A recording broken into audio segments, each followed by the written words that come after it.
अस्सलाम वालेकुम। मुल्की और गैर मुल्की ताज़ा तरीन खबरों और करंट इशू से बाखबर रहने के लिए हमारे साथ रहें। रुख करेंगे इस्लामाबाद का।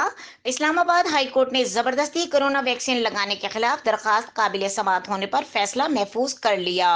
इस्लामाबाद हाई कोर्ट के जस्टिस मोहसिन अख्तर कियानी ने दरखास्त की समाअत की। दरखास्त गुजार ज्यूरिस्ट फाउंडेशन के वकील रियाज हनीफ राही एडवोकेट अदालत के सामने पेश हुए और कहा कि वैक्सीन न लगवाने के खिलाफ बहुत सारी पाबंदियां लगाने का कहा गया है।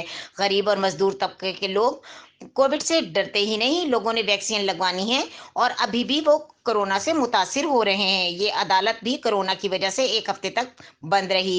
जबरदस्ती वैक्सीन से लोगों की बुनियादी हुकूक मुतासिर हो रहे हैं।